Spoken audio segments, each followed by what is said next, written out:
In Puerto Rico, violent militants murder a policeman, then turn their guns on a busload of unarmed Navy workers and open fire on American sailors in the street.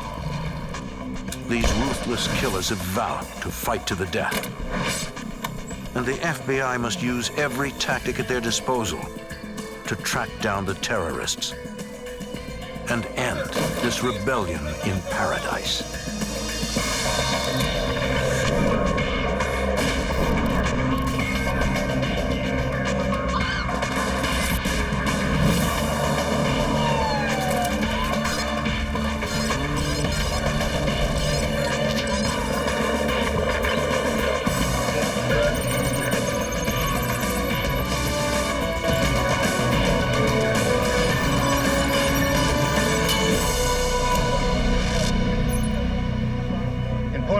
A band of extremists waged a guerrilla war against the United States. Their goal, to make the island an independent nation or die trying. I'm Jim Kallstrom, former head of the FBI's New York office. In 1983, the investigation became personal for agents when terrorists attacked their offices in San Juan. For the FBI, catching the perpetrators would depend on skill, patience, and turning a handful of small clues into one big break.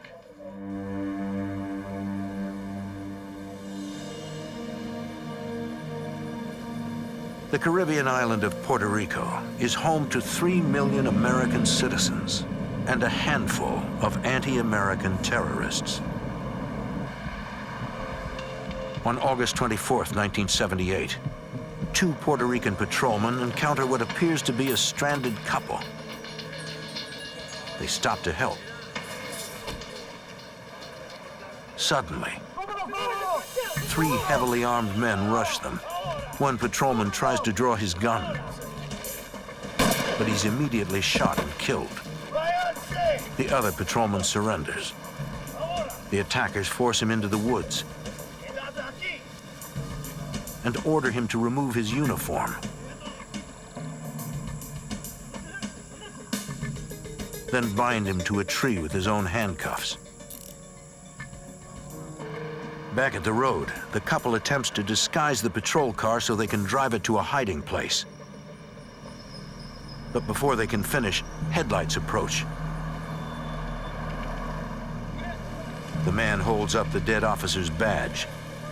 He tells the men in the car to move along, it's a police matter. But the men in the car identify themselves as undercover cops and offer to help. The man urges them to leave.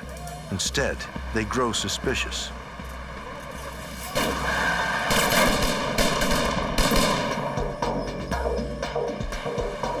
At a safe distance, the cops pull off and radio for backup. They arm themselves and head back to take on their attackers.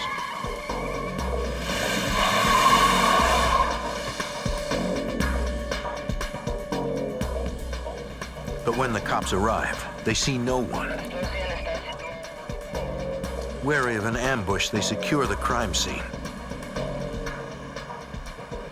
After searching the area, they rescue the handcuffed patrolman and find his partner's body. 5 days later, a previously unknown terror group claims credit for the assault. Since the attack was claimed by a terrorist organization, the investigation falls under the jurisdiction of the FBI. At the federal building in San Juan, agents study the group's letter to the media, which includes diagrams allegedly showing what occurred. The group claims the patrolman overreacted, forcing them to kill him in self-defense. FBI Special Agent Rick Hahn. We thought it was very odd that they claimed credit for this incident, particularly since a police officer was killed. But the communique was detailed and, in fact, included a graphic drawing of the events as they claimed that they had occurred. And I think that they felt like they had to justify the fact that the officer had been killed. This new terror group calls themselves the People's Puerto Rican Army, or EPB in Spanish. Their stated goal is to turn the US Commonwealth into an independent communist country, which is contrary to what the vast majority of Puerto Ricans want. those who wanted total independence were less than 5% of the island. So the representative numbers amongst the population that are in sync with the terrorists is a very small handful of people. The letterhead includes the group's nickname, Macheteros. Macheteros actually comes from the machete workers, the blue-collar people, basically, of the island, who they're claiming to represent. I think that they chose that name primarily to identify themselves with the unskilled laborers, the workers of Puerto Rico, the native people who would have been subjugated into things like chopping sugarcane. Agent Hahn reviews the evidence so far. Police recovered empty 9mm shells, but no useful fingerprints or fibers. Sketches of the suspects proved to be too general to be of much use. With no real leads to go on, the FBI decides to watch several militants who preach violence, hoping they will lead them to the Macheteros. The police take a different approach, encouraging informants to infiltrate militant groups. Well, the police of Puerto Rico, having lost one of their own, are extremely focused on trying to resolve this. And they are recruiting young people and putting them into what they consider to be radical organizations on college campuses to try and ferret out who may be part of the Macheteros. 2 months pass as the FBI and police continue to search for leads. Then, in October 1979, the Macheteros strike again. At the US Customs building in San Juan, a high-powered bomb explodes. Fortunately, no one is injured. The symbolism of the custom house is that it represents the U.S. government's presence there in Puerto Rico. Everything that comes imported into the island comes through the customs house. In a letter to the media, the Macheteros take credit. In response, the FBI and police intensify their efforts. A month and a half later, at the Sabana Seca Navy base near San Juan, 18 unarmed Navy personnel ride a bus on a routine trip to work. A vehicle stops ahead, blocking their path.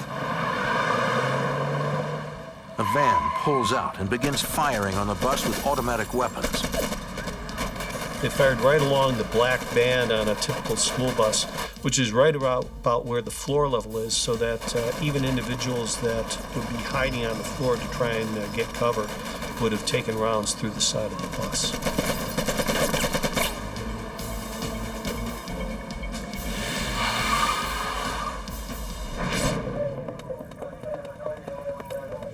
The attack kills 2 people and wounds 9. Agent Hahn coordinates the investigation. This attack was so audacious and so brutal that it clearly upped the ante in terms of what the terrorists were willing to do to the government personnel on the island. This was the first out-and-out planned homicide, and that's clearly what this was. So it clearly upped the ante. Agents collect shell casings. They run the VIN number on the abandoned vehicle and find that it was stolen months earlier. They also check for fingerprints and fibers, but find none. The attackers have left no clues. The media receives a letter from the Macheteros proudly claiming credit. At the FBI lab in San Juan, technicians study the shell casings from the Navy bus shooting. They determined that the majority came from a .45 caliber Thompson submachine gun. The others came from a .223 caliber rifle. Technicians compare the unique markings on the shells to those used in other crimes, but can't find a match. Once again, agents have no real leads. Determined to track down the Macheteros, the FBI brings in dozens of additional agents from the mainland. The additional manpower makes it possible to put intense surveillance on militants believed to be linked to the Macheteros. It's only by watching them, watching their activities, and determining exactly what they're up to on a daily basis that we're going to be able to ferret out who's really a terrorist and who's somebody that's just talking. While the FBI tries to find the Macheteros, the macheteros have already begun targeting the FBI.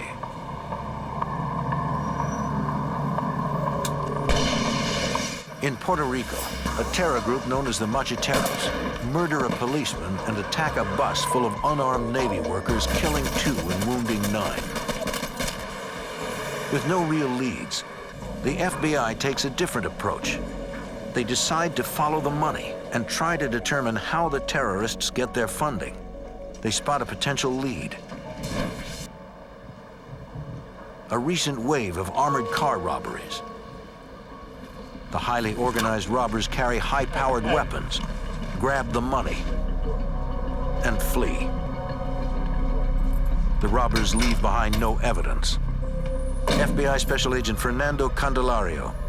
Abandoned vehicles that were recovered, we would trace to a name which turned out to be a fictitious name, and then it just got to a dead end. Agents suspect that the macheteros committed the robberies, but the crimes themselves provide no new leads. A month later, the macheteros send a letter to the media claiming credit for a single $300,000 heist, though the FBI suspects they have committed many more. Through informants, the FBI begins hearing rumors that the macheteros are led by a major Puerto Rican terrorist, Filiberto Ojeda. During the 1960s, Ojeda trained in Cuba as a communist agent.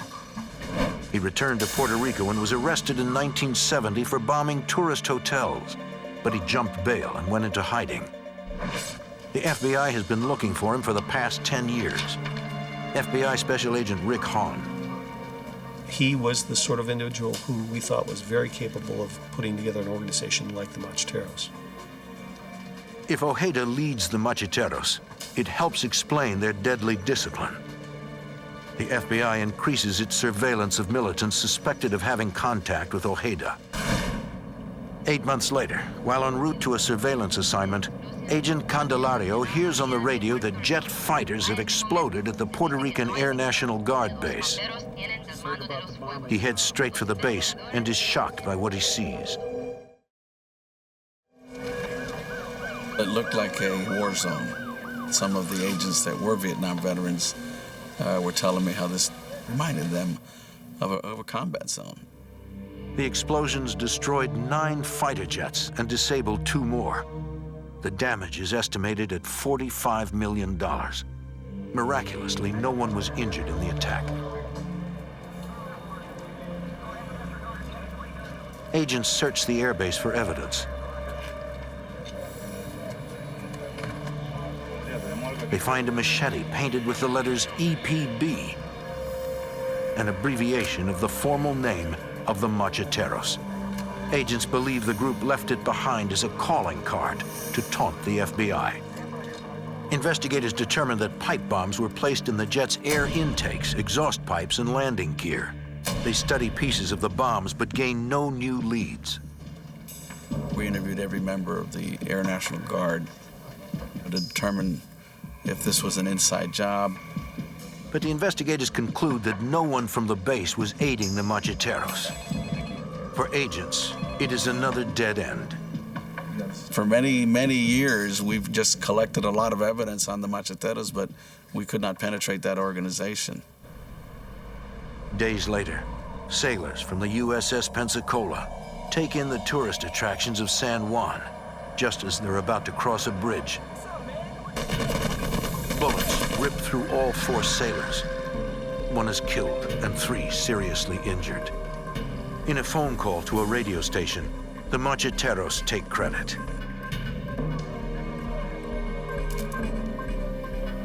When I arrived to the scene, the young soldier or sailor was still laying there.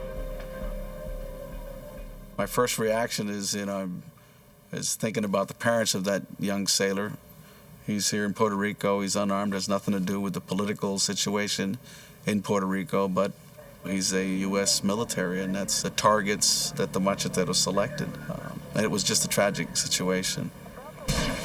At the FBI lab, a technician examines the unique ejector marks on the empty shells. It was determined that the weapon that was used was the .45 caliber machine gun that was used in Sabana Seca. Agents have connected the weapon to at least 2 attacks, but are no closer to identifying members of the Macheteros. Devil's Night, the evening before Halloween. At 7:45 p.m., an event occurs that forever changes the FBI's attitude toward the Macheteros. A huge explosion rocks the FBI's office. FBI Special Agent Jose Rodriguez. The explosion was so loud that they suspected that it was a bomb inside the building. Because I was a bomb technician, I was one of the first people called. Surveying the scene, Agent Rodriguez notices that the window glass has been blown in, not out. That means that the explosion must have happened outside. He searches near the building for evidence. I started looking around, and I was able to find the rocket motor cover with the fins intact in the back parking lot. He recognizes the object as part of an American law rocket, short for light anti-tank weapon.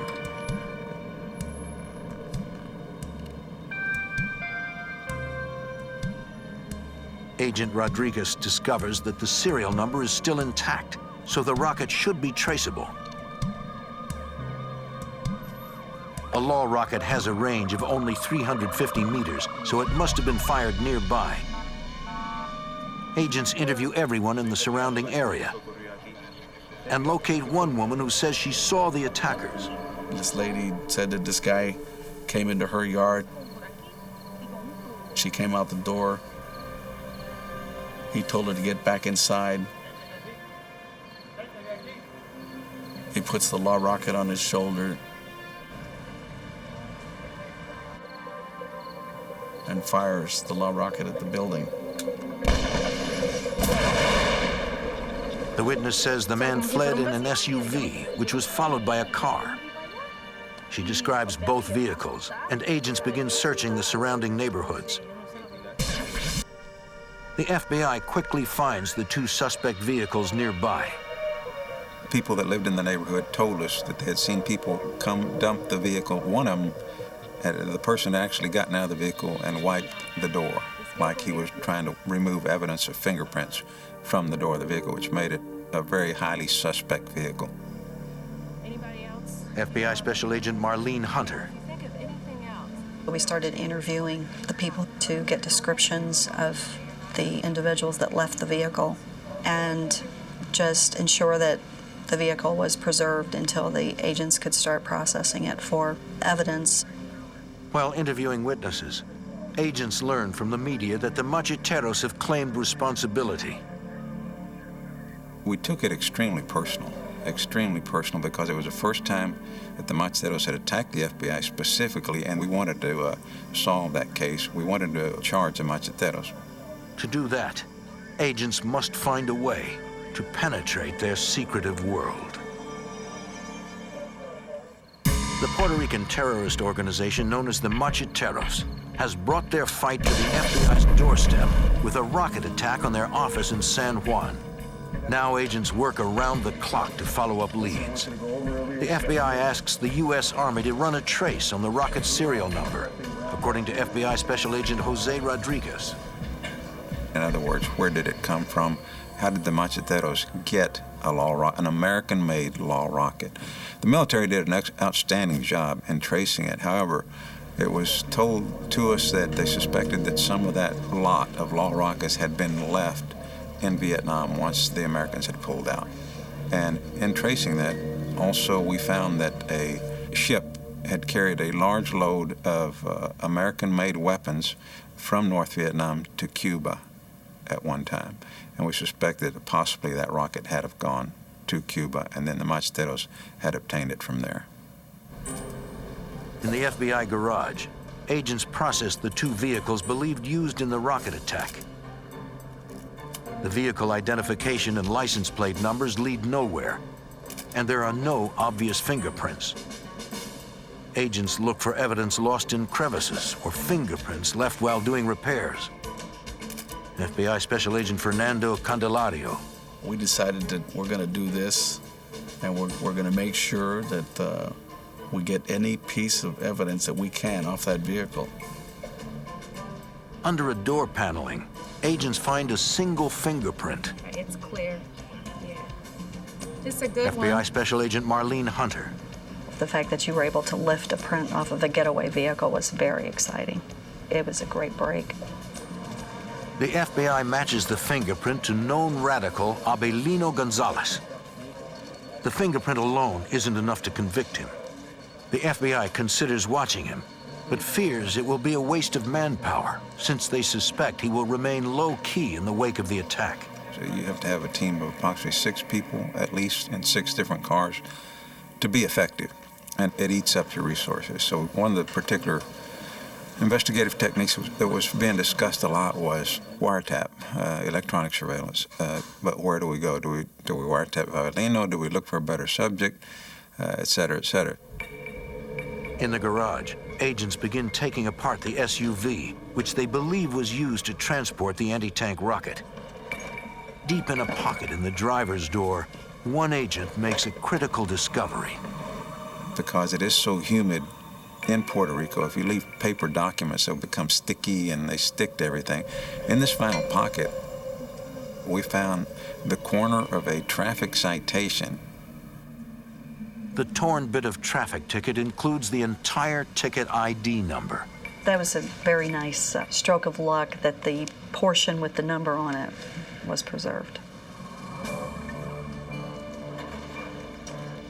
At Puerto Rico's Department of Motor Vehicles, Agent Candelario tracks down the number.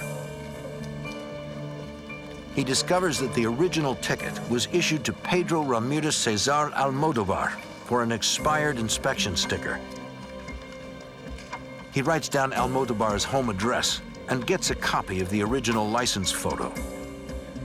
Agent Candelario has spent hours watching Machetero's suspects, but he doesn't recognize the man. The photo could break the case wide open, or it could be yet another dead end. At the FBI office in San Juan, agents hunt for official records on Pedro Almodovar. We searched everything associated with the name, birth records, we searched tax records. Agents find one record with the same name and birth date. It was a dead baby's birth certificate that was used to get this identification. So we knew this person didn't exist as an adult anyway. When the name proves false, agents concentrate on the photo. That photo was copied probably 1,000 times, sent everywhere to see if somebody could identify that person. But agents can't find anyone who recognizes the man. Agent Rodriguez goes to the address on Almodovar's driver's license. One address leads to another, where a woman with a Cuban accent answers the door. She insists she doesn't know anyone named Pedro Almodovar. And I took the picture out of my pocket and placed it in front of her face and said, "Do you know this individual?" And it was as if she'd seen a ghost. She almost fell back when she saw the picture and immediately said, no, I don't know that individual. Agents are confident she isn't telling the truth. I knew that she knew who that person was. Back at the FBI office, investigators run the woman's name through a database of possible terrorist supporters. In a major breakthrough, the computer indicates she's related by marriage to the family of Filiberto Ojeda, the suspected leader of the Macheteros. Agents now believe that the man in the photo is actually Ojeda. We compared the photographs of Filiberto Ojeda Rios to Pedro Almodovar. There was a resemblance. Nobody could identify him positively. Agents decide against watching the Cuban woman. They suspect their visit has been reported to the Macheteros, who won't go near her again for months. Instead, agents decide to put intensive surveillance on Abelino Gonzalez, the radical whose fingerprint was found on the getaway car.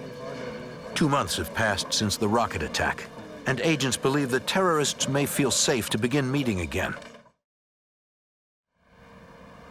The surveillance teams take great pains to avoid being detected. The rule of thumb on that team was don't get burned. If we pick up an individual and we lose them in the first half hour, then we'll pick them up the next day.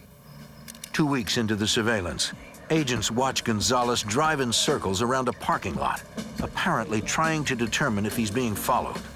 They were trying to detect surveillance. It was an exciting moment. We were observing excellent tradecraft on the part of these two macheteros. Finally, Gonzalez stops and picks up an older man.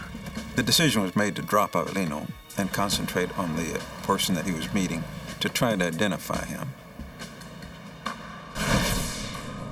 Agents follow the older man to a second-story apartment an hour from San Juan. Investigators rent an apartment across the street and watch the man. They check the name on his apartment and car registration, but find out that it's false.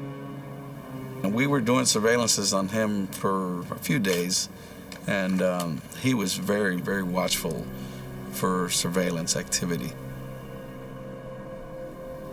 He would use different public phones, and he would use different one every time he'd make a call, even in the same evening. To identify the man, agents come up with a creative plan to obtain his fingerprints. The next time, the older man makes a phone call and leaves. An FBI agent moves in and cuts off the handset.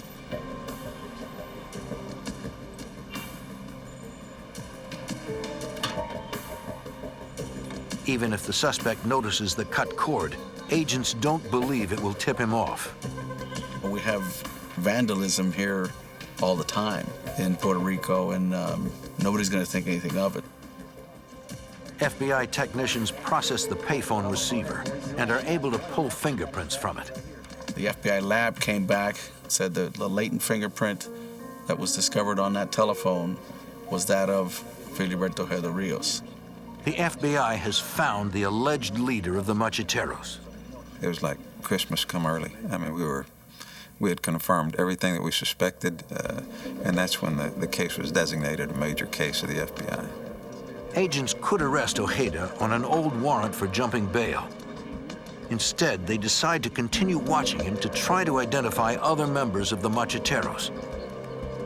The FBI wants to take down the entire group and bring peace to this troubled island.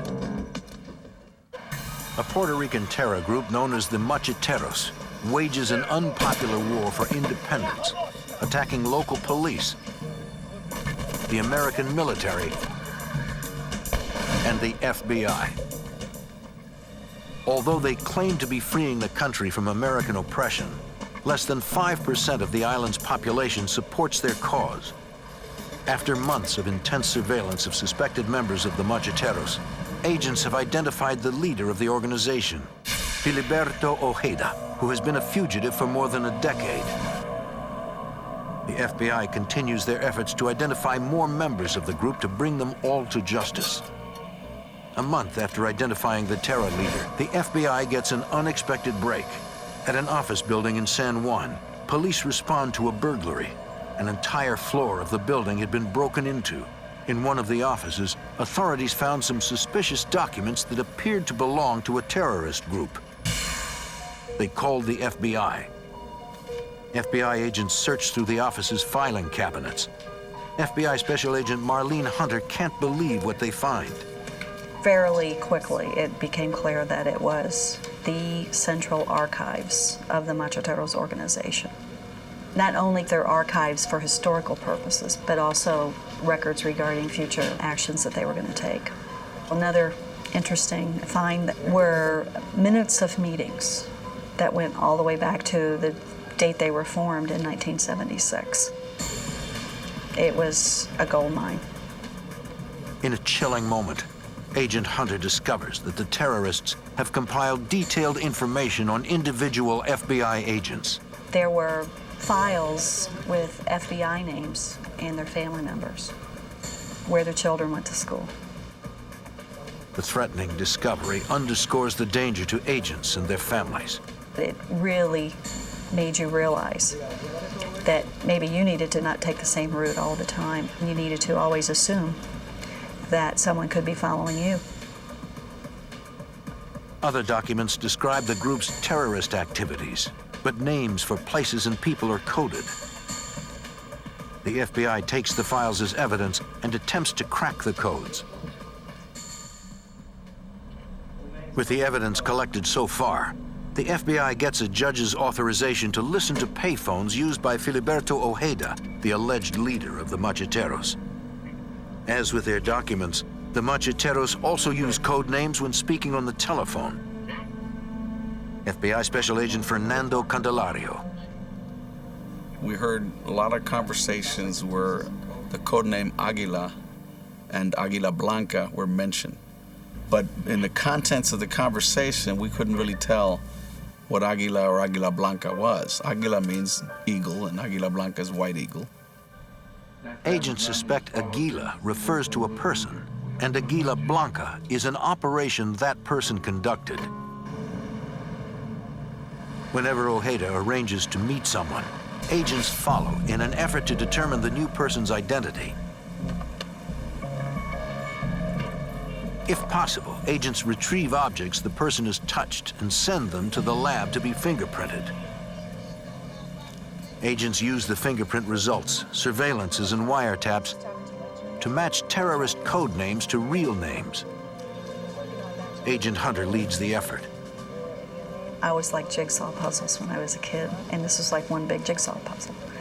We had multiple layers of code names that we were able to piece together through careful coordination of the physical surveillance logs with the electronic surveillance logs and independent investigation. The FBI identifies more members of the Macheteros one by one. Agents use the new information to get authorization to put a microphone inside Ojeda's apartment. When agents see Ojeda leave one night, they enter to plant the bug. They find the interior doors partly open. Agents recognize this as a clever counter-surveillance tactic. Their MO to protect themselves was to leave interior doors open at a certain gap, and they would measure it. And in case that door was moved by an agent inserting a microphone in that residence, they would know somebody had been in here.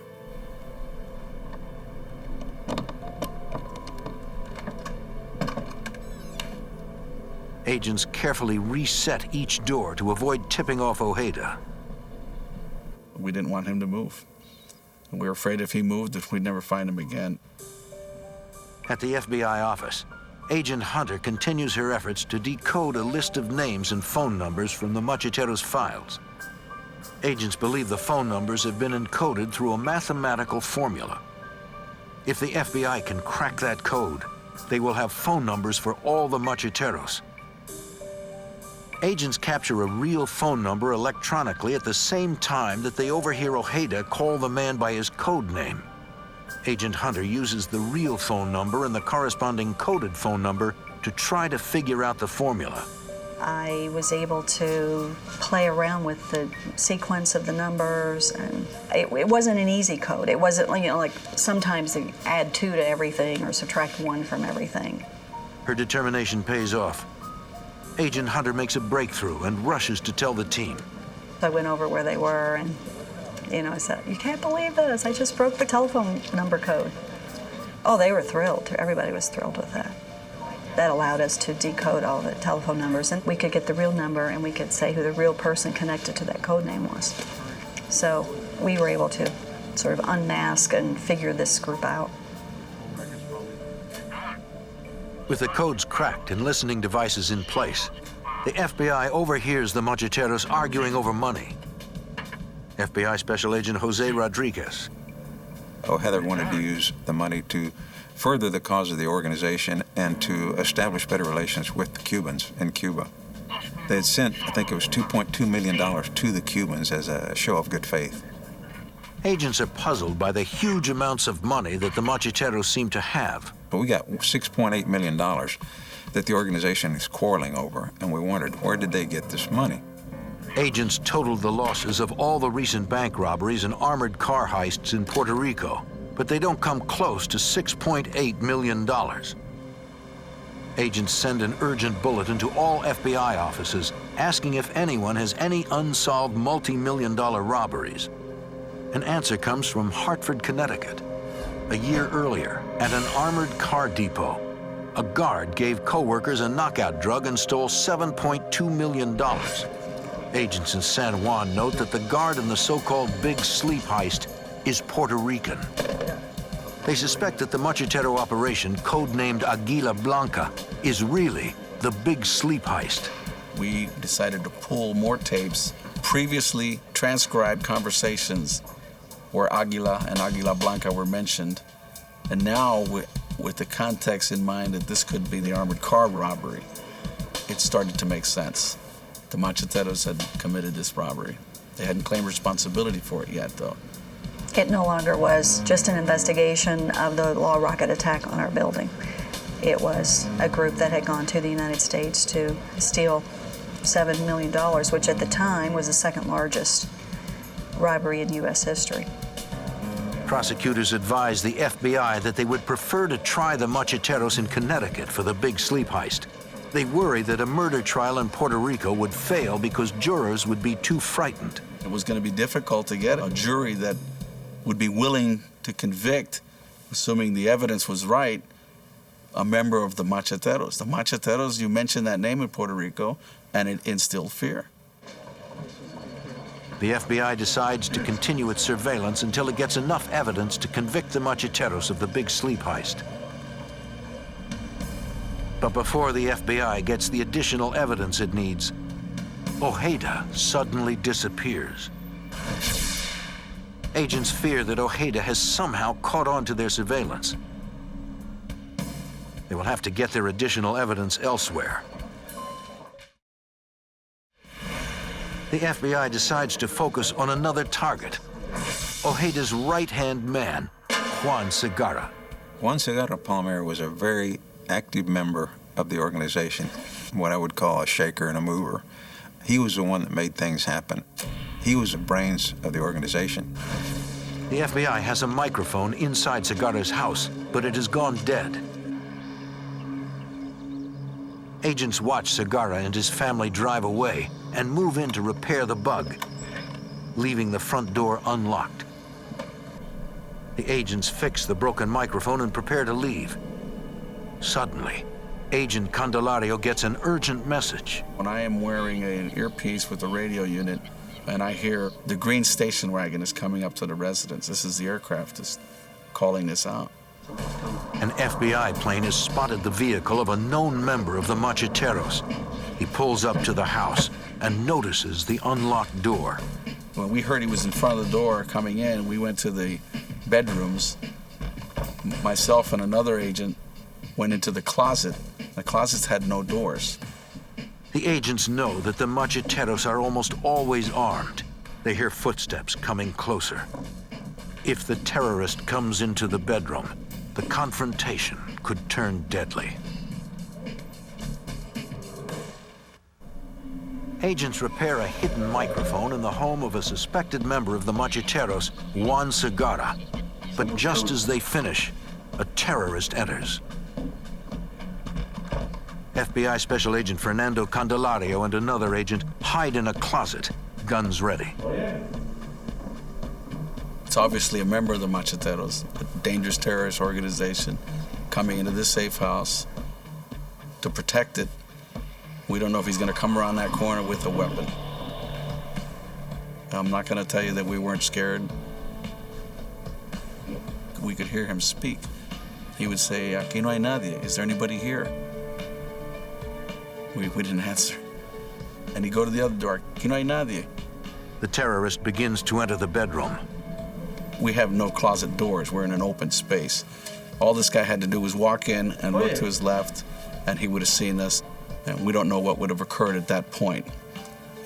Had he assaulted us, then there's only one way to go there. We would have shot him. But then he leaves. While the terrorist is in front of the house, the agents escape out the back. Later, agents listen worriedly as the visitor tells Juan Segarra what happened. The terrorists begin searching the house. If they find the microphone, it could ruin years of hard work. FBI Special Agent Jose Rodriguez. What's going to happen to the investigation? Is it burned? Or are all of them going to flee, go underground? But the terrorists fail to find the microphone. Once again, Puerto Rico's high crime rate helps cover the FBI's tracks. We did hear them conversing about this incident. They don't know if it was FBI or not. Could have been a burglar. Agents watch Segarra go out at night to make phone calls, leaving his wife and child at home. Through their listening devices, they hear him make calls to his mistress in Boston about laundering money. She was definitely a player in the organization. She was hiding money for him, and she was also exchanging money that they suspected to be hot for clean bills up in Boston. Agents have just identified a major part of the money trail from the big sleep heist. They apply for authorization to put a listening device on the woman's phone. With new evidence from Segarra, agents begin planning the end game, the takedown of the macheteros. They want to arrest all the suspects at the same time. We didn't want someone to make a call to somebody else, say they hit me over here. So we didn't want one team to hit one place and go here and hit another place. We wanted simultaneous hits on these houses. During the arrests, agents also went searches of more than 30 locations all across the island. To make it all happen, the FBI will need nearly 300 agents. In preparation for the takedown, the FBI secretly flies hundreds of agents and their equipment to a Navy base in Puerto Rico. We brought down in helicopters, we brought down Suburbans, the HRT brought down all their gear. It was very massive movement of FBI personnel, something I've not seen again in my career. But the FBI has to put the raids on hold when the number 2 machitero suddenly goes to Mexico. Juan Segarra Palmer was a very important individual in this case. A lot of the evidence that would point to his guilt would also point to the guilt of others. We needed him at trial. Hundreds of agents wait for Segarra to return to U.S. soil. From the wiretap on his mistress's phone, investigators know that Segarra plans to return soon. A tense week passes. Finally, Segarra leaves a message on her answering machine. He tells her, I'm in Dallas, and here's my phone number where I can be reached. The FBI uses a reverse directory and finds that the number belongs to a payphone at the Dallas-Fort Worth airport. Dallas FBI agents find Segarra by a payphone, waiting for his mistress to call back. They plan to arrest him at the same moment as the rest of the raid. In Puerto Rico, agents get into position to hit dozens of locations simultaneously. Here's where the adrenaline started pumping. This was a culmination of a lot of intense work on the parts of a lot of people. At the home of Machitero leader Filiberto Ojeda, FBI SWAT and members of the elite FBI hostage rescue team surround the building and order Ojeda to come out and surrender. They were calling him by name, telling him that we had an arrest warrant, asking him to come out, give himself up. Ojeda doesn't answer. SWAT finally decides to go in and get him.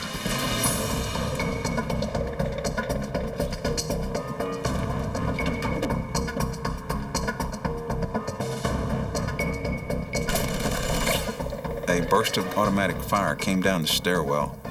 One of those rounds ricocheted off the wall and struck the team leader in the eye. Agents pull the injured man to safety and call for a medevac helicopter. They know that soon they'll have to go back inside to confront a terrorist who won't go down without a fight and won't hesitate to kill. The FBI attempts to arrest the leader of a deadly terrorist group. But he opens fire, hitting an HRT member in the eye. After evacuating the wounded man, FBI agents continue to urge the terrorist leader to surrender. FBI Special Agent Jose Rodriguez. Finally, he started coming down the stairs. When he did, he had a Uzi slung over his right shoulder. and his left hand could not be seen. He had his left hand down to the side of his pants. Terrorist leader Filiberto Ojeda continues slowly down the stairs. As he got down to the base of the stairs, he raised his left hand, and the HRT member saw that he had a semi-automatic handgun. HRT member yelled for him to drop it. When he didn't, the HRT member had fired 2 times, and he saw Ojeda buckle, and he thought that he had struck Ojeda in the chest. The shot actually hit Ojeda's handgun. Although unhurt, he gives up.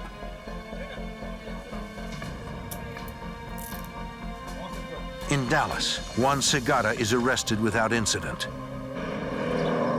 FBI Special Agent Fernando Candelario escorts Ojeda to jail. I told him I'm a Puerto Rican and I have as much right to live here as you do.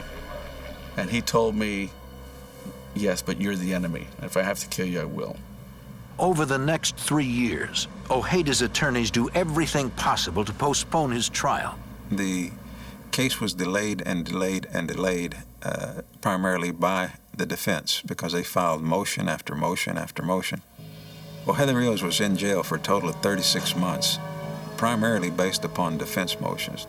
After all the legal wrangling, his attorneys now claim he must be released on bond because his right to a speedy trial has been violated. The claim goes all the way to the US Supreme Court. The Supreme Court rules that Ojeda must be released to await trial. Over the FBI's protests, Ojeda goes free, wearing an electronic monitoring bracelet. We knew that wasn't going to hold him. Of course, he wasn't in our custody at that point. He's the responsibility of the pretrial services. While awaiting trial, Ojeda gives speeches to try to build support for the macheteros. Now he can brag about the macheteros. Now he's no longer covert, he's overt.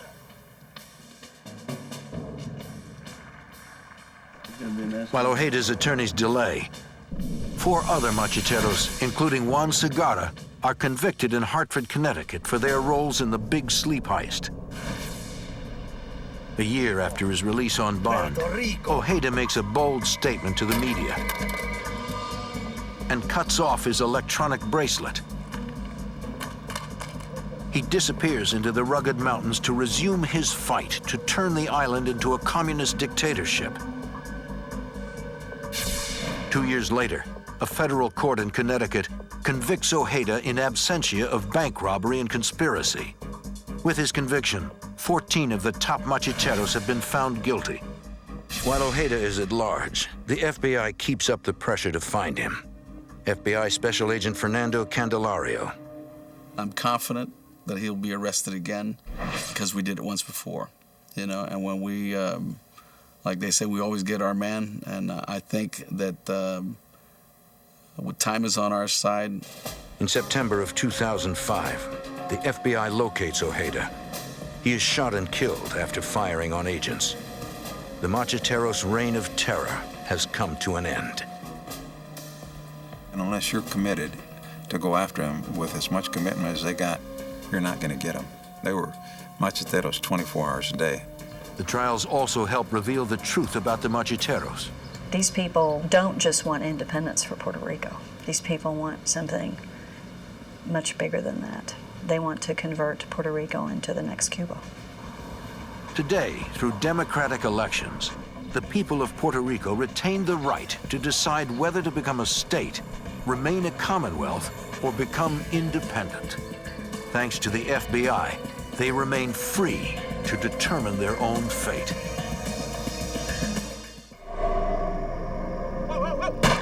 The killers know when to strike and how to disappear. Murders stack up, all unsolved. But when a pregnant woman is assassinated, agents vow to stop the violence. A twisting battle ensues, and the line between cop and criminal blurs.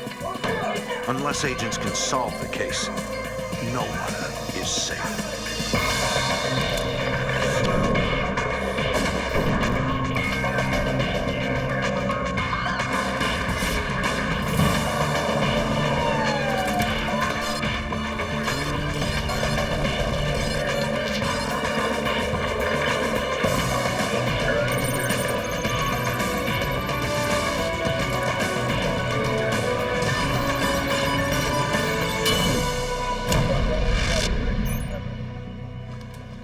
the 70s and 80s, a gang of thugs wreaked havoc on the island of Puerto Rico.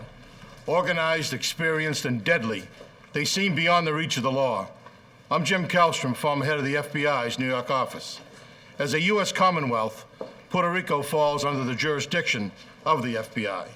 Agents discovered the gang was run by corrupt cops, men sworn to protect, now out to kill. The fraternity of law enforcement was splintered and at war.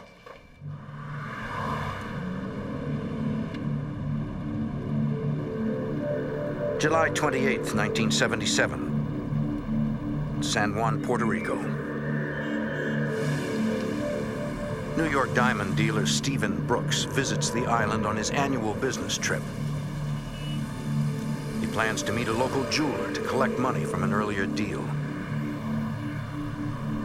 He also wants to sell from the new inventory he's carrying $250,000 worth of quality stones. He's alone, with no bodyguard. Brooks is scheduled to return home in 2 days.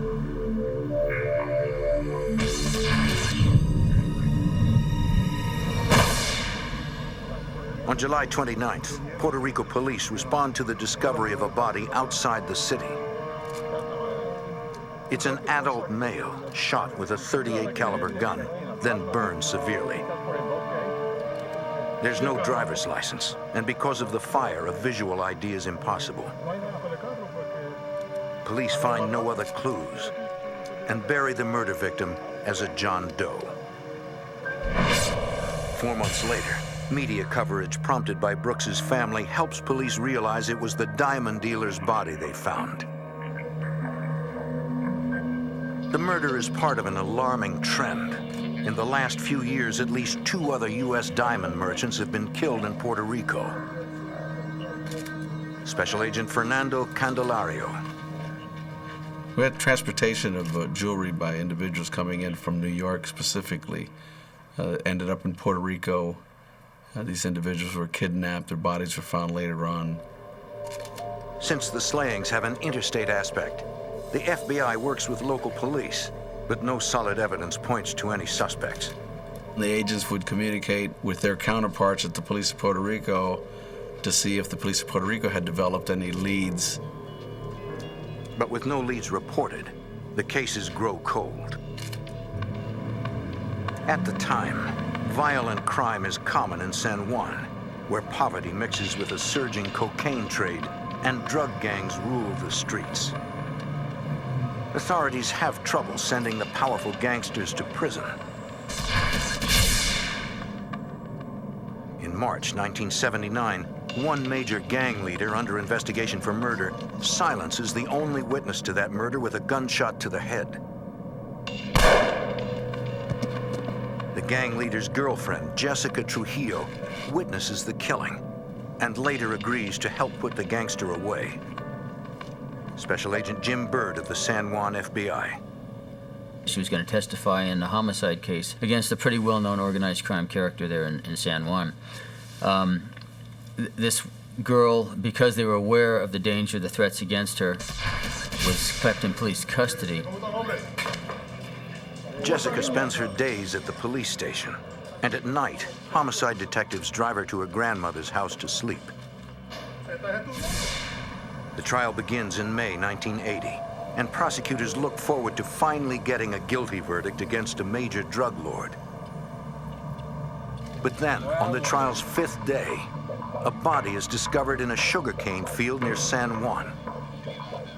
It's Jessica Trujillo, the only witness against the gang leader. An autopsy later reveals she was shot twice at point-blank range, execution style. And she was 3 months pregnant. The only evidence recovered, a Panama hat found near the body. The terrible murder shocks island residents, including San Juan FBI Special Agent D. Rosario. Jessica was very well known in the news media. It was well known that she was going to testify against this other individual whom she witnessed murder another man. And it was well known that Jessica was being protected by the police. The allegations were, at least the rumors initially were, that since she had been in police protective custody, apparently she was murdered by police officers. Suddenly, the unthinkable seems possible. The Puerto Rico Bureau of Special Investigation, known as NIE, works potential police corruption cases. They ask the FBI for help. It was a matter of trust. Whom do you trust? And the NIE thought it better to trust the FBI than to go to the police department itself and try to find someone there that they could really trust to conduct this investigation. FBI and NIE agents interview the detectives in the homicide division and are stunned when no one claims to remember who had custody of Jessica the day she was killed. No cooperation was obtained at all. None of the investigators were going to talk at all about this thing. It's an ominous turn.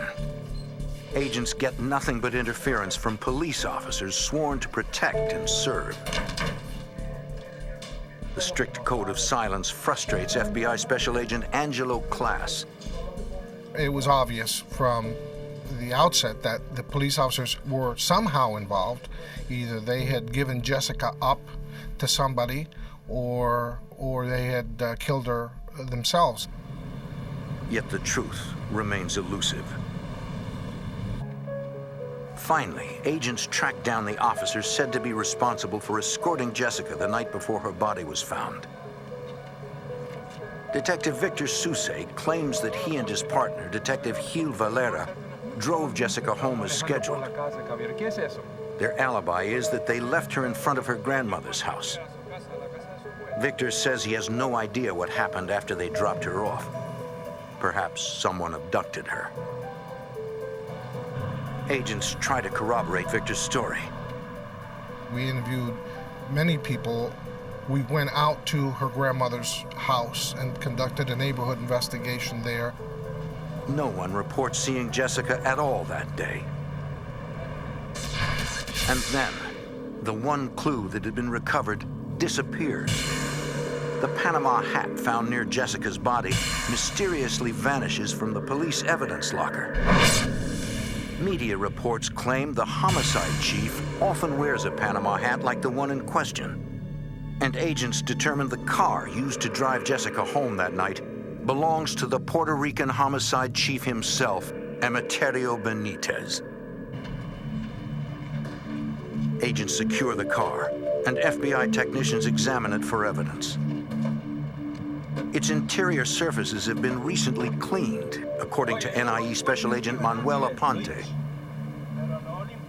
You could smell the bleach on the car. We figured out that, it was clean because something might have happened in this car, something like a murder or something that was trying to be covered. FBI technicians dismantled the car. Beneath the front seat, they discovered dried blood, a lot of it.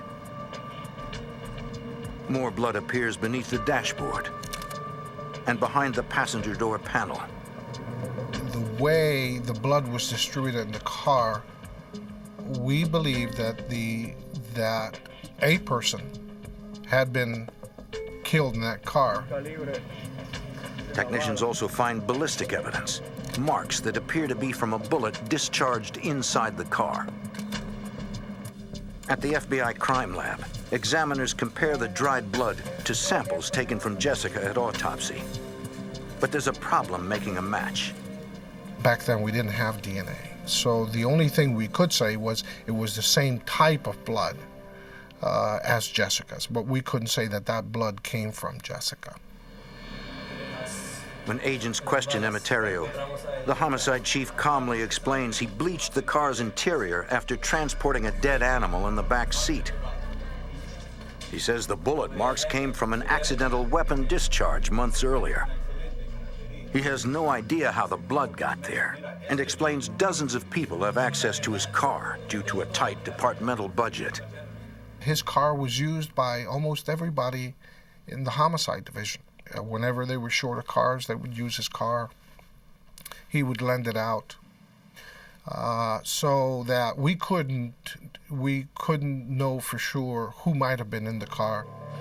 We didn't have enough physical evidence. Circumstantial, yes, but not physical. And when we charge somebody, we really want to go with a case that we're extremely confident in, that we're going to be successful in its prosecution. So we didn't want to take a chance and not be successful by prematurely charging anybody with a crime. Suddenly, instead of one suspect, agents have dozens, and still nothing solid to act on. Somehow, the agents of the FBI and NIE have to break through a wall of silence to get to the truth. In 1980, FBI and Puerto Rico NIE agents suspect corrupt cops were somehow involved in the death of Jessica Trujillo, a government witness murdered while under police protection. Evidence suggests the shocking possibility that Jessica was killed in the car of homicide chief Emeterio Benitez. But it's not enough for an arrest, especially with such a high-level suspect, according to FBI Special Agent Jim Byrd. I mean, there was some circumstantial evidence, but again, this is not a guy with a criminal background. This is the head homicide investigator for the whole San Ramon metropolitan area. You can't just say, we think you did it, you're coming with us. The case wasn't going to be solved for some time. Because they're investigating cops, and they're not certain who they can trust, Special Agent Angelo Class and the rest of the team cannot allow any leaks. When we started, we were given our own room, and nobody was allowed back there unless you were working on the case. The agents desperately need someone on the inside. They check into the detectives who allegedly drove Jessica home. Gil Valera and Victor Suse. We kind of profiled them a little bit. We asked other agents about them. We found out more about these two individuals. And we felt like of the two, the more serious individual, the better cop, if you will, of the two was Victor. And so we decided we were going to appeal to that goodness inside of Victor. At the time, Victor is finishing up his regular National Guard training in the US. Agents are ready when he comes back. So we intercepted him at the airport, and we told him we wanted to talk to him, and we took him voluntarily to an apartment that we had rented as a safe house. The agents need to get Victor to turn informant. It won't be easy. He started denying having any involvement in anything.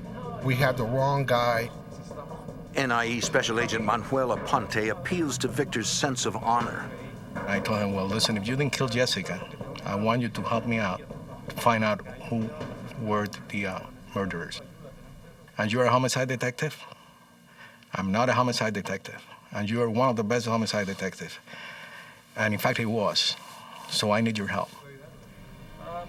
They let him know now is his only chance to save himself.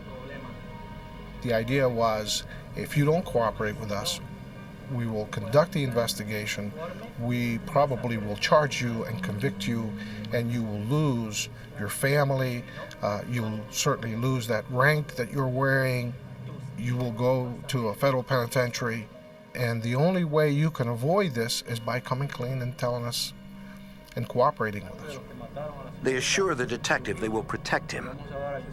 After several hours, Victor finally agrees to cooperate. He admits lying earlier. He had not driven Jessica home that night as he first reported. He was told to say that by the chief, that he and the other agent did not take her home. He doesn't know who took her home. Victor claims many detectives are involved in a host of criminal activities. They call themselves El Muerta Escuadra, the Death Squad. He started naming people and crimes, and we were taking notes, and I mean, for days.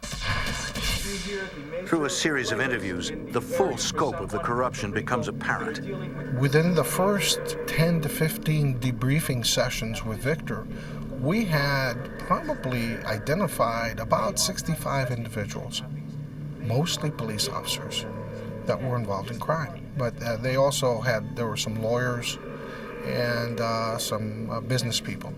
We decided we would then group to find out who was involved in criminal activity with who, and what kinds of crimes they were involved in. And then when we had all these groups, it appeared as if though we were dealing with 19 different groups.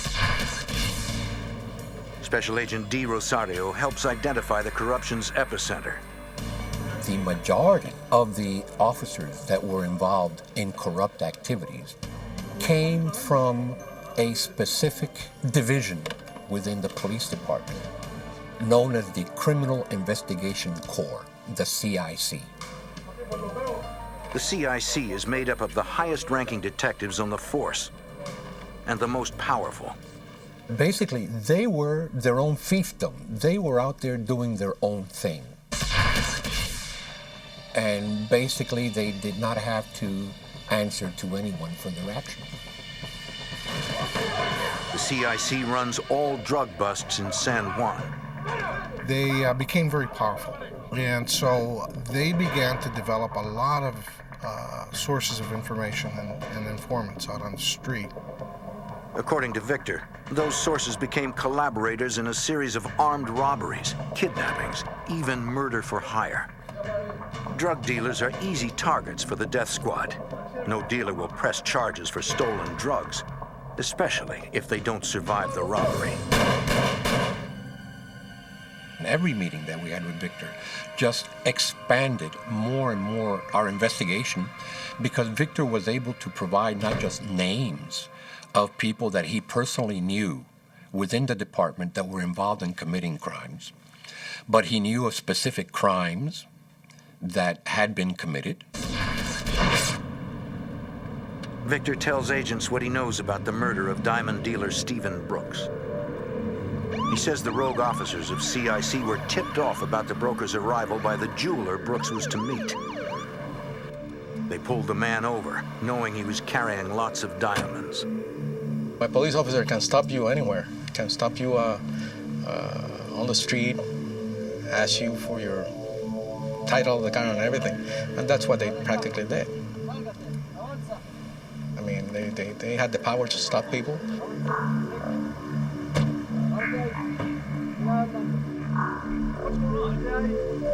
The trained officers made sure there were no witnesses.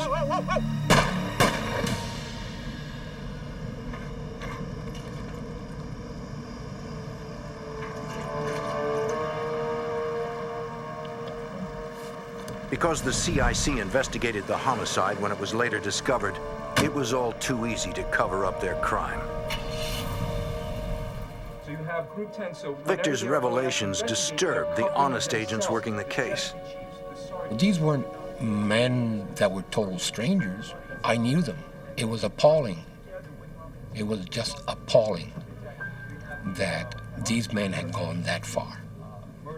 Here were men who had raised their right hand and swore to uphold the law and serve and protect. And yet, if it had not been for their badges, they were totally indistinguishable from any other common criminal. No matter how long it takes, the FBI and the NIE are determined to stop the death squad. In Puerto Rico, the FBI and NIE investigate a broad ring of crooked cops who call themselves the Death Squad. Special Agent Angelo Class leads the complex investigation. The overall objective was to identify as many people involved in public corruption in Puerto Rico as we could, and then to identify crimes that they had committed and come up with the evidence to be able to prosecute them. Detective Victor Sousse has cooperated, but agents need more for prosecution. One of the first things we had to do was try to corroborate whether Victor was being honest with us or not, trying to corroborate whether we were getting the truth and whether we were getting all the truth from Victor. So we decided to immediately wire him up and use a body recorder and send him up against some of the individuals. Special Agent Jim Bird helps prep Victor for the wired meetings. His mission was to engage in conversation people that we thought were involved in this. Maybe they would talk about future plans or talk about past crimes that they'd already committed. That's what we were hoping to get. It's a dangerous assignment. If the corrupt cops suspect a double cross, they'll kill Victor. He was going against other police officers, and he had to be careful. But because Victor was a police officer himself, he knew how far to go, how far to push, how provocative to be, and how to cover himself. Victor starts with officers he already knows.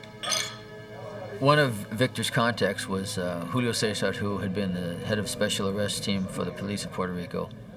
Victor became close to him, hung out with him all the time, drank with him, socialized with him.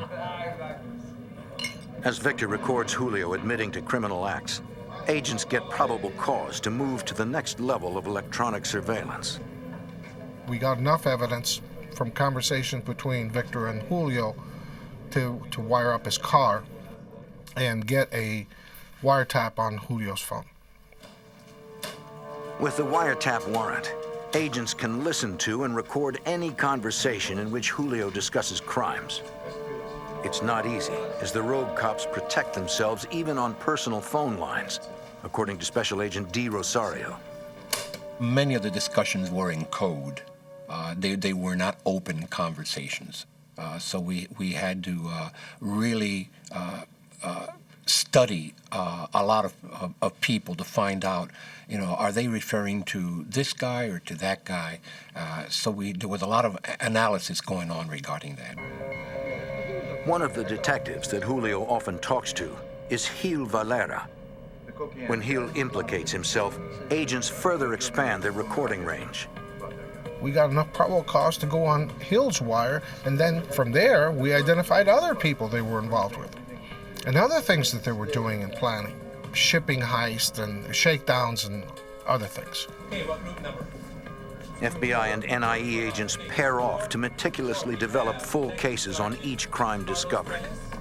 And they would run off with this particular case, which was a very significant case in itself, but it formed only a portion of the overall corruption case. So we were investigating 16, 17, 18, 19, 20 cases, if you will, at one time. But so far, no one has admitted involvement in the killing of Jessica Trujillo. Investigators only have one suspect, the head of the Puerto Rican Police Homicide Division. Agents are determined to find the killer and solve the murder, which started the broad corruption case. Her murder, the investigation of her murder, opened up just a Pandora's box of individuals involved in not just murder for hire, extortion, kidnapping, fraud, bribery. It just ran the gamut of basically all the felonies that you can think of. As Victor gets in deeper with the corrupt cops, they let him in on upcoming crimes. In February 1981, they discuss a murder for hire. During a particular meeting, Julio brings up for the consideration of the group that he had been offered a contract to kill a journalist in the southern region of Puerto Rico. Julio suggests that Victor be the triggerman, perhaps to test his allegiance to the group. Agents can't let a murder happen, but they don't want to jeopardize the case by arresting anyone too early. It was finally decided that the best course of action was to contact the journalist directly, tell him that there was a threat on his life, that we were working on it, but that we needed him to be out of Puerto Rico and out of harm's way. The journalist disappears for a month, which gave us enough time to then, through Victor, convince Julio and the rest of the group that killing a journalist was not a good idea. In fact, it was a stupid idea. And the amount of heat that it would bring down upon them and others would be untenable for them. And they really should rethink this contract thing. And that's exactly what happened. Convinced that killing the journalist would bring too much publicity, Julio calls off the hit. Every word is recorded, helping to build the case. We had microphones inside Victor's car. So whenever anyone was in his vehicle, we also would record their conversations inside his vehicle. Despite months of investigation, agents are far from their ultimate goal, to arrest and convict every corrupt officer. Victor just didn't have access to all of the people that we needed to get information out of. There were still huge holes. We were just barely beginning. And for those of us who were involved, we knew this. We knew this was going to be a long-term deal. And we had no illusions that it was going to be quickly resolved. One of the players Victor is not close to is Detective Alejo Del Monte, head of the CIC. Agents believe he is the most powerful man in the organization and the most untouchable. He was an extremely intelligent man. And as far as being an investigator, was perhaps one of the best, if not the best, homicide investigator that they ever had in that police department. That was who he was. Still, agents vow to dismantle the death squad from the foot soldiers all the way to the top. In Puerto Rico, the 1980 murder of Jessica Trujillo prompts an FBI investigation into a ring of crooked cops. As agents learn of alleged crimes, case agent Angelo Class holds off on making individual arrests.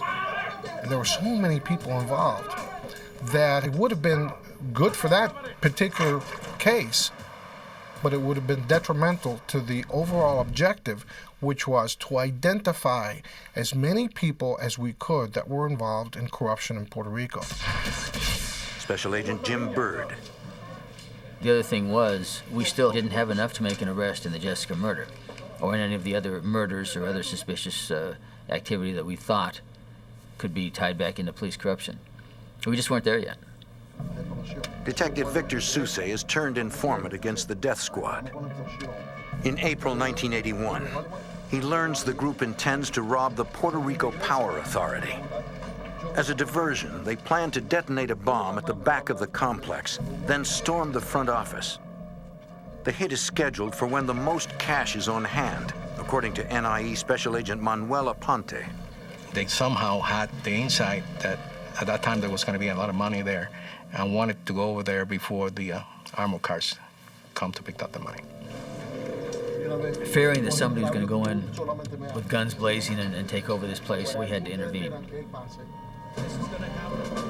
But agents can't reveal their investigation. They have to use stealth for fear of tipping off the cops. They need to come up with a ruse. On the day the strike is to take place, Victor covertly contacts the FBI and tells them it's going down. Agents call the Power Authority and tell them about the bomb threat. As the death squad moves out, so do dozens of regular officers to search for a bomb. When they got there, the place was crawling with cops, so they didn't pull it off. And so we'd won one victory on that one crime for at least we bought one day. After more than a year, agents have good cases on several members of the death squad, but they still have nothing on Alejo Del Monte, the gang's alleged leader. Then, Victor announces a big break. We were informed that Julio Sage had invited Victor to travel down to Caguas, a nearby town, and meet with Alejo, which was a big breakthrough for us. We wanted Victor to try to get a recording of Alejo. Hopefully they'd be talking about some kind of corrupt activity. From what I see here, Victor wants to record the meeting, but agents worry Alejo will find any wire. Victor had gotten so comfortable with wearing that body recorder that he actually fought us on it. He argued. He wanted to wear the body recorder. And we won out. Basically, we just said, no, you're not going to wear this body recorder. In December 1981, Victor and Julio travel to Alejo's home. Though Victor cannot record the meeting, agents need him to witness Alejo discussing criminal acts. As predicted, Alejo is cautious of a wire and discreetly pats down Victor. What Alejo was trying to do was to find out a body recorder. Thankfully, this night, there is none. If he had been wearing the body recorder, he would have been found out that same night. Alejo takes Julio inside to talk in private. Victor and his handlers fear he's been made as an informant. The fear is verified on the way home. Went in their car back to San Juan. He mentioned, you know what Alejo told me?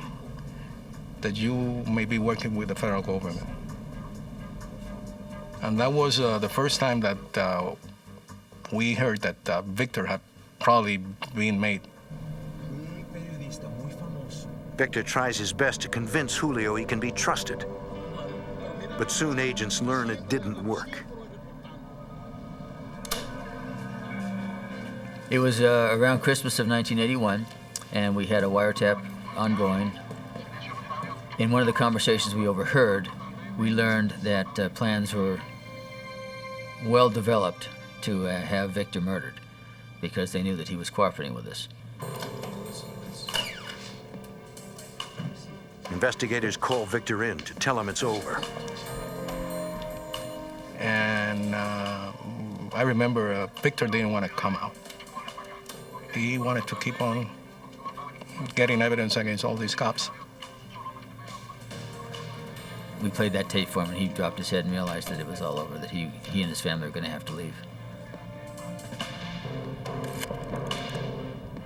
Agents whisk Victor and his family out of Puerto Rico and into the witness protection program before the death squad can get to him. When Victor stops answering his phone, the rogue cops will surely know some sort of investigation is going on. They'll be less likely to talk and tougher to crack. Still, the investigation continues.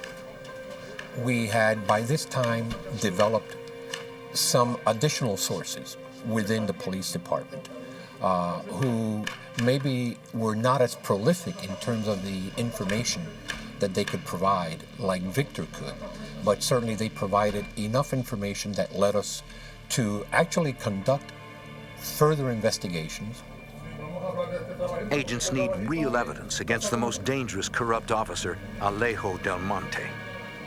We had this information about Alejo, not only by Victor, by some other cops, that he was the coordinators of these crimes, especially committing murder against jewelers and contract to kill people. So Alejo was our target. So far, they have nothing solid against the leader Alejo, but they are about to get it. September 1st, 1982, 2 years into the investigation. Mario Ramirez is driving home after work from his father's jewelry store. He has no idea his world is about to come crashing down.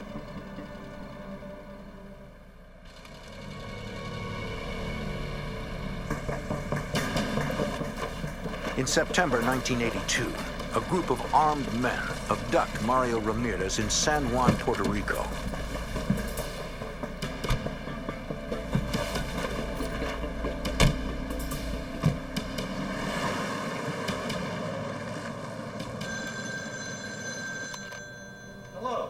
That night, Mario's father receives a call. The man on the line says they've kidnapped Mario for a $500,000 ransom. He says he'll call again with instructions, and they'll kill Mario if anyone calls the police. For hours, the family struggles with what to do. Then Mario's father calls his neighbor, FBI Special Agent Angelo Class. It just so happens that the victim and his father lived across the street from me and were personal friends of mine. Class comes over right away, sneaking in a back door. Hearing what happened, Class calls for additional agents and tells them to park on side streets and slip in unnoticed. We had to be careful because I suspected that the bad guys would be watching Mario's house. As the team gathers, they discuss the case. Earlier, a confidential source reported Alejo Del Monte planned to kidnap a jeweler's son.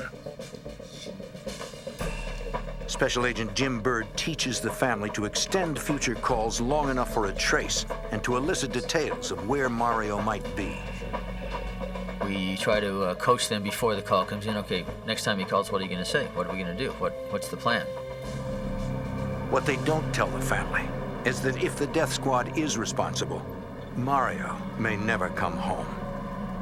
We thought from the very beginning that based on what we knew about the people involved, that Mario most likely was going to be killed, whether they got the money or not. The chances that he would survive this ordeal were not great.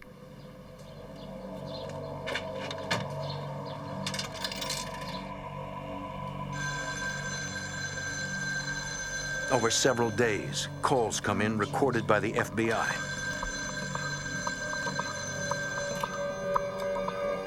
Stalling for time, Mario's father says he can't come up with all the money. The caller lowers the ransom to $224,000 in cash and jewelry. Mario's father tries to keep the man on the line, but the kidnapper knows exactly when to end each call.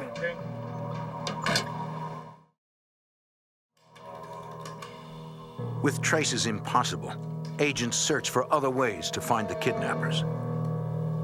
We want to look for any kind of clue. Is there traffic in the background?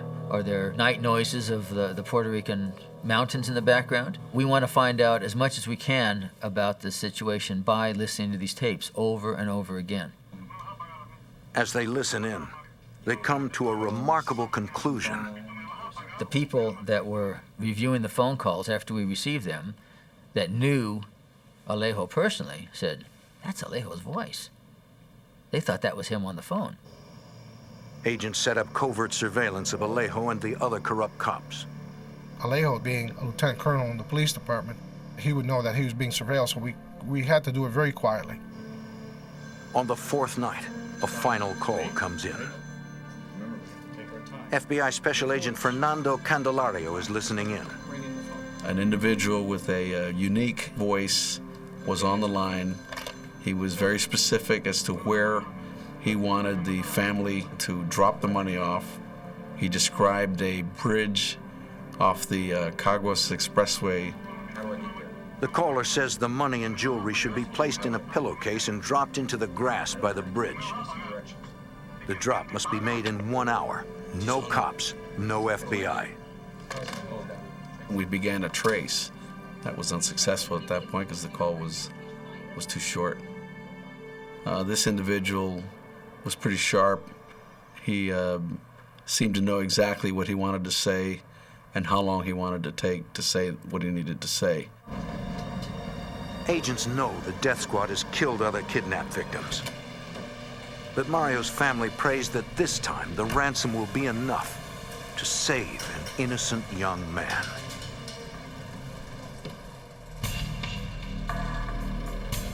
The FBI and Puerto Rico's NIE believe a gang of rogue cops known as the Death Squad have kidnapped Mario Ramirez. On September 4th, 1982, agents surveil the ransom drop site, a bridge outside San Juan, according to NIE Special Agent Manuel Aponte. We had a couple agents nearby that place, and they sneaked down to that road, far away, and just stayed over there in the bushes. Mario's father heads to the site with the ransom, protected by an armed agent hiding in his car. FBI Special Agent Fernando Candelario helps coordinate the rescue attempt. We had an aircraft in the air to assist. You'd be surprised how quiet the plane could be. This was at night. We could fly with lights out, so the kidnapper's not even going to see the plane in the sky. Dozens of agents conduct ground surveillance, trying to remain invisible. With everyone in place, Mario's father makes the drop by the bridge as instructed.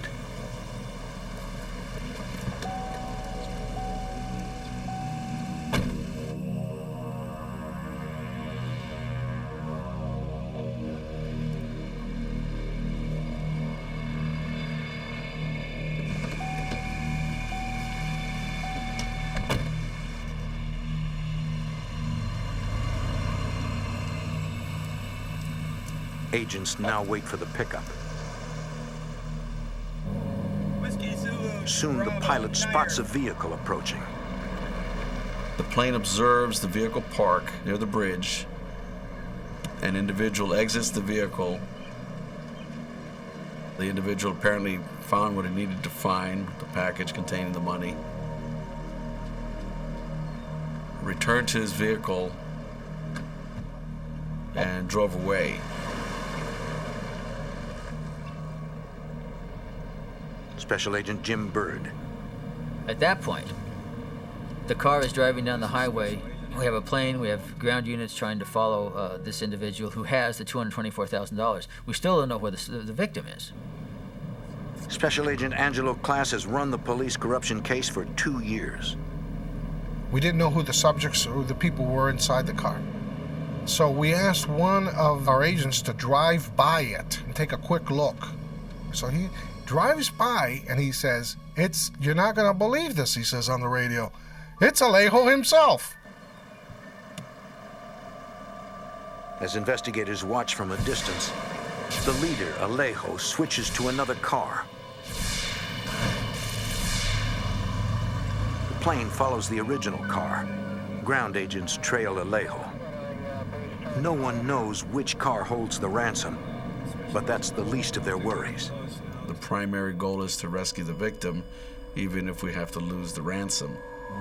When the vehicle starts moving, we don't want everybody behind the subject. You don't want to get so close that you're going to burn the surveillance that may cause them to kill the victim. As Alejo pulls into his own neighborhood, agents decide not to let him get to a phone. We thought if we arrested Alejo, that the others wouldn't have a motive to kill Mario anymore because it would be Alejo to give the order to kill him.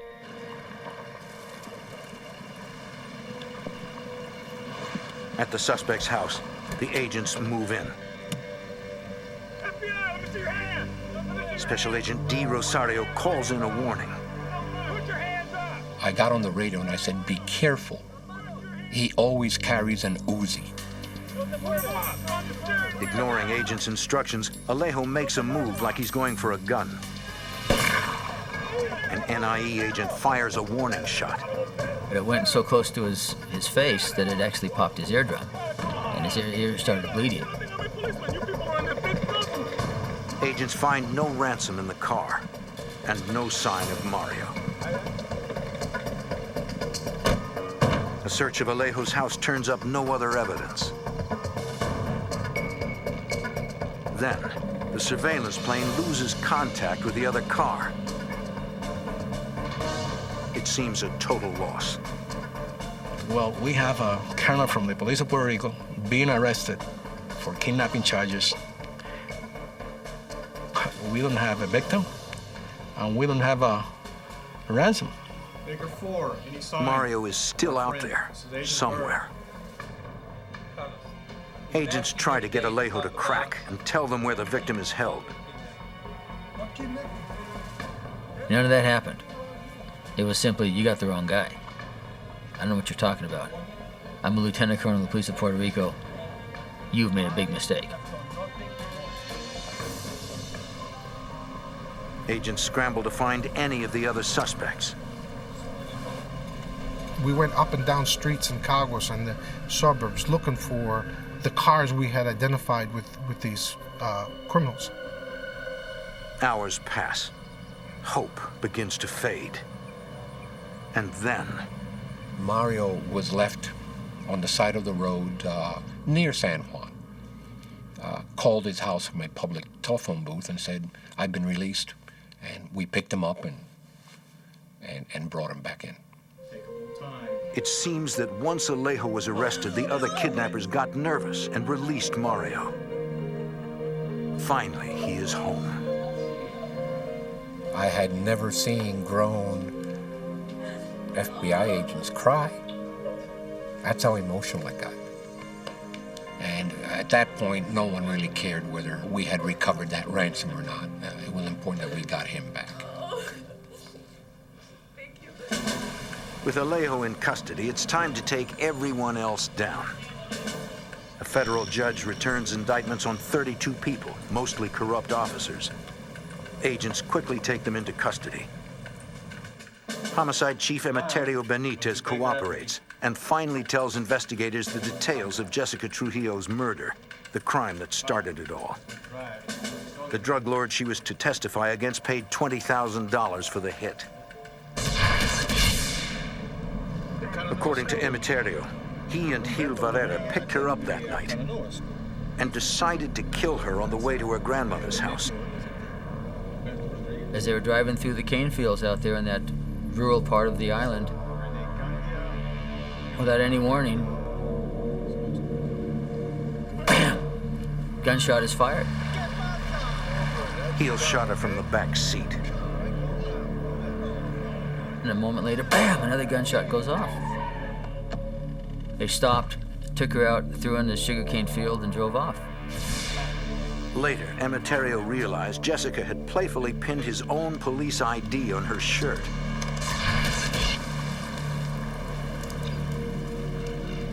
He went back and retrieved his ID, though he missed his Panama hat. Such an audacious murder, shooting a young girl wearing the chief's hat and ID in a police car, shows how untouchable the death squad thought they were. This was done without any planning on who was going to pull the trigger, or where it was going to take place, or what were they going to do with the body. He just shot her, driving in the head of homicide's police vehicle. The 2-year investigation is the biggest police corruption case in Puerto Rico's history. Most of the officers plead guilty, and all receive sentences ranging from 8 years to life. It's reprehensible. What could be worse than somebody with a charge, an affirmative duty to protect citizenry, and they're out blowing their brains out for money? Today, the police of Puerto Rico is a different institution. The rebel CIC division has been disbanded, and the citizens of Puerto Rico can once again trust the men and women sworn to protect them.